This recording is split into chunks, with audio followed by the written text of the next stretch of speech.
Good afternoon, friends. Today is Friday, April 5th. I am recording this chart patterns video for the next week, starting from Monday, April 8th. First is let's take a look at S&P. Markets are in some type of a retracement mode. I know the market retraced about just about 2%, I think, and I know this retracement is no different than the previous retracement. This time there are some catalysts in the markets, and also I do see some type of a leadership stocks which are kind of in a red zone, like Apple and Google, and of course Apple has been in a red for last probably about 120 days. I'm still not worried about it because I'm still confident that I'm thinking market is going to move up high. If you look at today's price action, by the end of the day, lots of financials have been bought.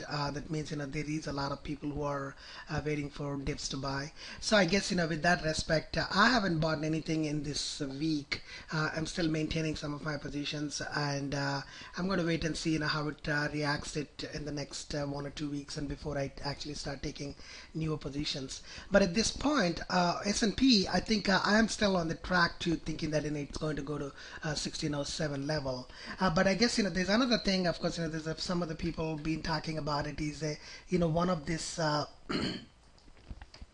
Let's see if I can show you this.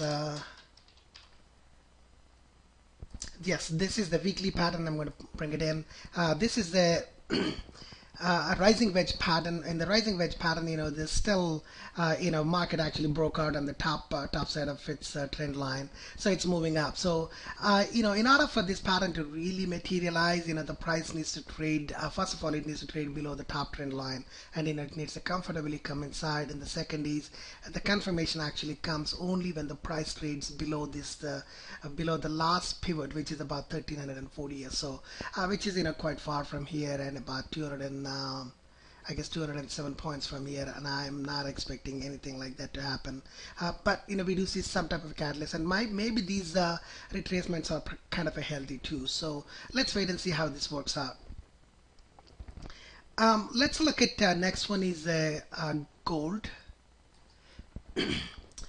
Gold, I have not taken a position. I guess one of the biggest reason I have not taken a position is what I call is my super trend, which is still solidly red. Today it went up by $25 from its. I guess this is kind of a double bottom type of pattern, but I'm not jumping onto gold yet. I do want some type of a catalyst for me to actually get into this, not just the purely only pattern, but I also need the price action. So here, if gold really does trade above, I'm thinking something like almost about 1600 level, sorry, 1635 level. That's when I think I would probably think about it. Otherwise, I wouldn't be taking this type of double bottoms yet. And also, if you look at gold in a little bit broader pattern, this is the. Let's actually add up more data and see it. So if you look at this gold chart, there is actually some kind of a rectangular formation, which is, let me draw it and show you. It's like a channel formation. This is where it is right now. So if it does really break through this 1539 level, that means we could fall much further down. So that's the reason I'm not just jumping on it onto gold yet. Now let's look at another one which people have been talking. A lot of them is this Qs chart. I know that I have a Qs an ABC pattern, and I guess the primary targets for the first targets rather is between 67 and 69.59, and I know now it's retracing it. But then there is a lot of talk about people saying that there is some kind of a head and shoulder pattern. According to my calculations of it, it's not a head and shoulder pattern. It's not, at least my algorithm is not picking up head and shoulder pattern here.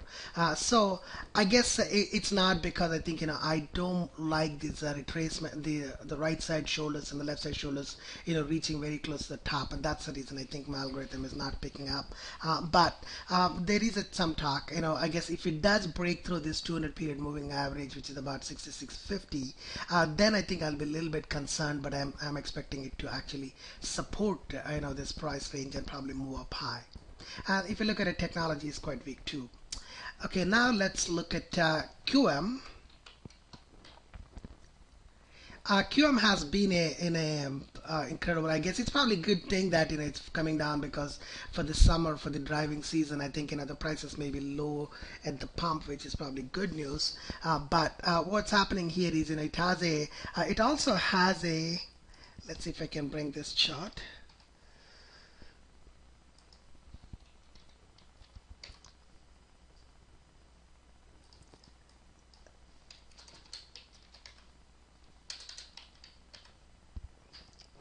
There. So here, the QM is actually forming what I call is a pennant pattern or a symmetric triangle pattern. So now it reached its top trend line, and it's bouncing back. So now the key is to look for some kind of a support and see if it actually comes out, and then still it can still materialize this internal ABC pattern which I've been talking about for quite some time. So that's what I'll be watching for it. So I guess if you're going to trade this the symmetric pattern, symmetric triangle pattern, what we need to look for it is the price needs to close above the top trend line, and that would be probably my bet if it does trade about that. And right now it is at the 200 period moving average too. Okay, now let's look at I guess one another thing which I want to show is the XLK. XLK is a similar. It's like a technology ETF. This is the following like QQQ, and here I do see a head and shoulder pattern. Let me show you that. Yes.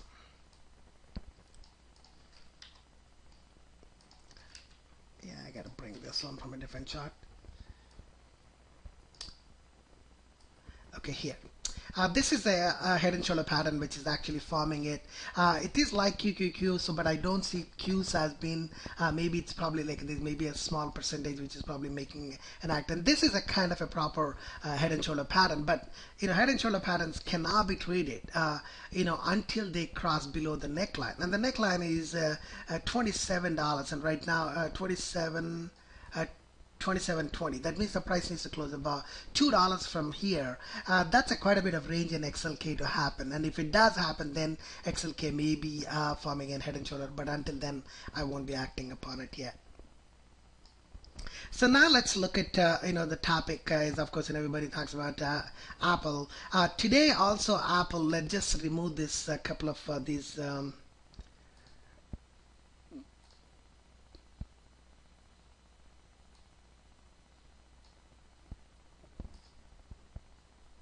yes, and here is the Apple chart. If you look at it today, also it actually reached the 52-week low, which is about 419, and we did have our head and shoulder pattern, and so I'm still thinking that Apple is going to go much further down. And then when it was actually rising this 2 weeks ago, everybody was saying that maybe this is the best time to get into Apple. I had no confidence in it, and I am not going to take a position into Apple. I guess my target is about the next targets would be about $390, and that's when I still won't probably take a position, but that's when I'll be watching for it. The next one is Akamai. Akamai also has, oops, the pattern probably is not, yes, yeah. Let's get this one here.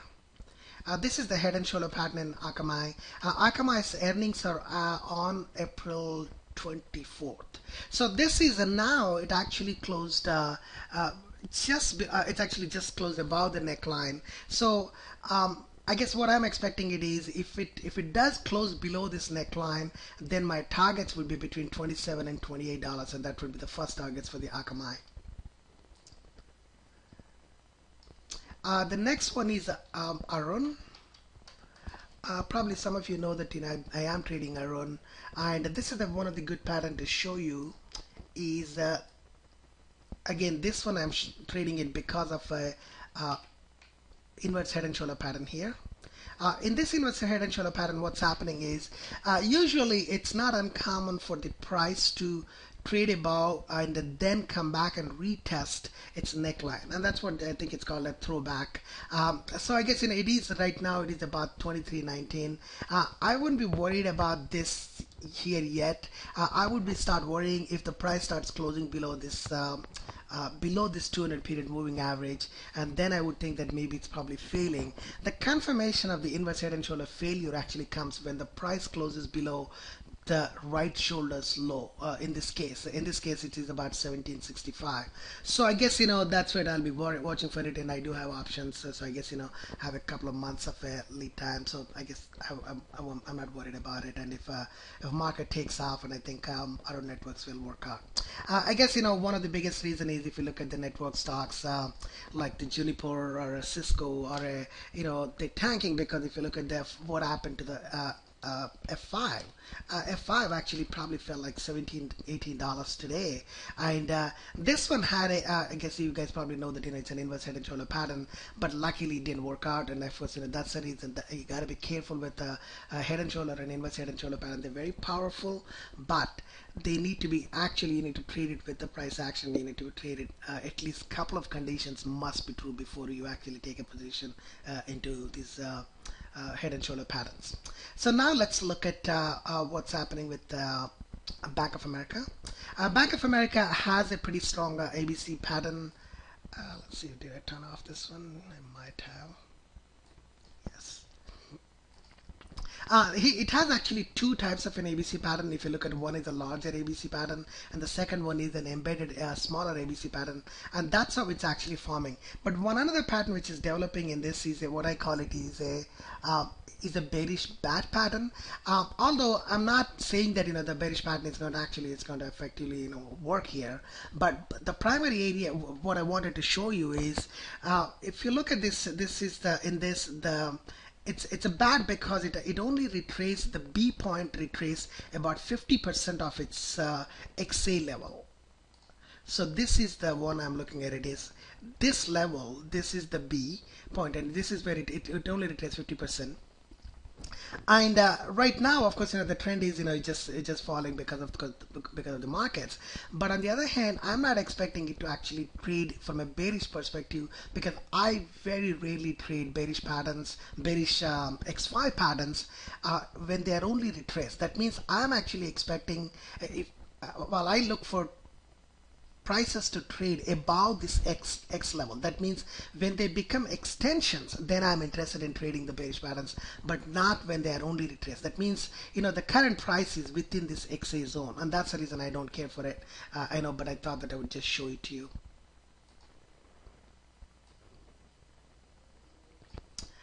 Next one, let's look at it, is a Cirrus Logic. Cirrus has a not a best head and shoulder pattern, but this is something which is working. And then I think here is a Cirrus, and it went up a little bit today, I think. I thought I saw almost $1 up today, but I think it only says 4 cents now. But anyway, Cirrus actually broke down below the neckline. So the first target is of course 1775, which is kind of a weaker target, but actually its main targets would be between $9 and $12. I know a lot of people probably don't want to hear that because it's it's trading at $21 right now. Only one thing is we haven't seen a throwback yet. Usually when it throws back to the neckline, and that's actually the best opportunity for us to trade it again. But right now it is actually coming straight down. Next is I guess let me show you Coinstar. Coinstar has been, of course, I do not have a position now, but I have traded this Coinstar. This is the ABC pattern. I traded it. My targets, the first targets will be $55 and $58, and that's what it's completed it. And the next target is actually much higher, 64 to 69. But of course, we do need help from the markets too. But at this point, it actually traded that, and it's retracing it. Would I get back into it? Not yet, not yet. I guess I do definitely need to see some type of a clear price action, and if it does come back to this EL level, then I may be thinking about it, but not until then yet. Let me show you the next one is the Deckers. Deckers is still strong, and then I think I've been posting this. I have traded this, and I do not have a position in it. The secondary targets is $53 to $59, and I guess it is traded in that zone. This is the secondary zone I was talking about, the target zones here.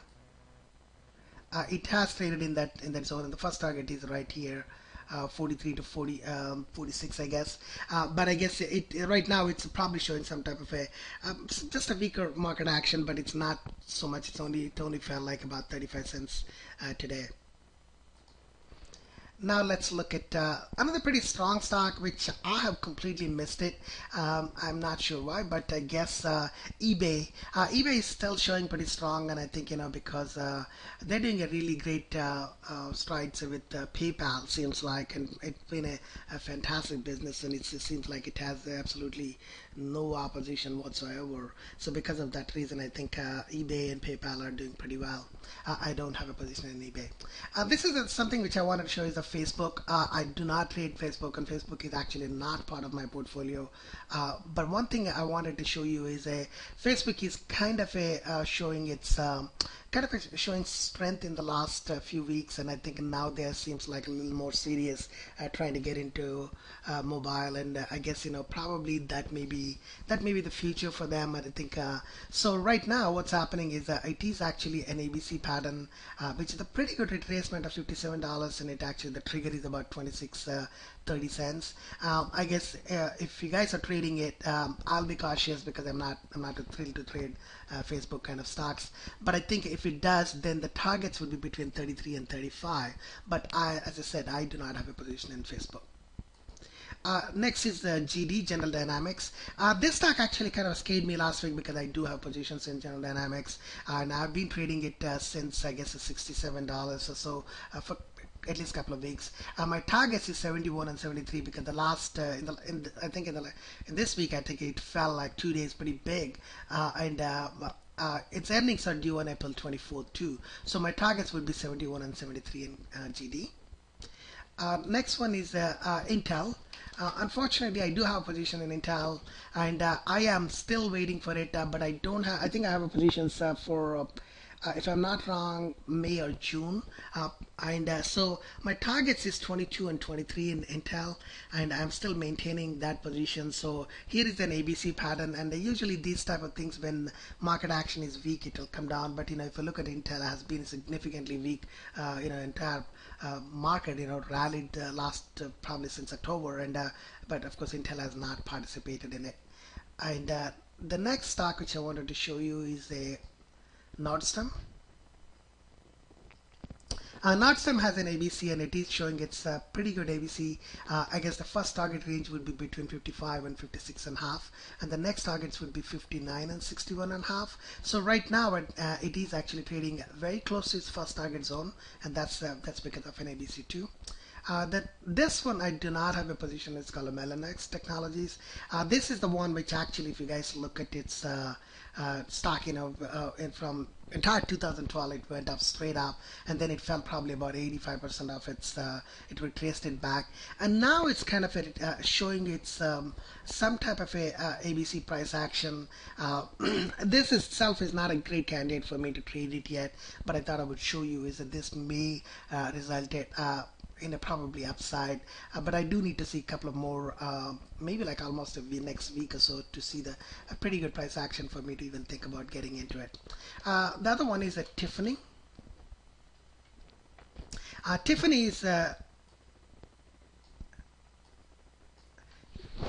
yes, Tiffany is it's already traded its first target zone, and I was hoping that if the market continues to move up high, its second target zone would be between $77 and $83. But right now, I think it's actually showing some type of retracement from its close to 100%. Usually, 100% is not a great place for it to retrace it, but sometimes some stocks do retrace it. But when I'm trading it, I don't consider 100% as a target for that. And then another thing which I wanted to show in Tiffany is Tiffany also has a inverse head and shoulder pattern. And then this targets for this also are coinciding with the ABC pattern targets too, and those are between the 77 and 80 and 83. And here this 100% range is different. This is not this is what we call as a measured move. The measured move is because of it's the head and shoulder pattern's head range from the neck, and that's different than actually an ABC pattern or a fib ratios of 100% range. The last stock which I wanted to show you is a Walmart. I do not have a position in Walmart, but Walmart is has been pretty strong, and I guess it is continuing higher. And right now the targets would be 79 and 82 and a half, and that would be the targets for Walmart. That should be it, guys, and thanks a lot. And I will be posting more videos. I'm actually rebuilding my website now, so I guess I'll be posting my website also in the next couple of weeks with lots of new tools and lots of new features into it too. Thanks a lot, and have a great weekend.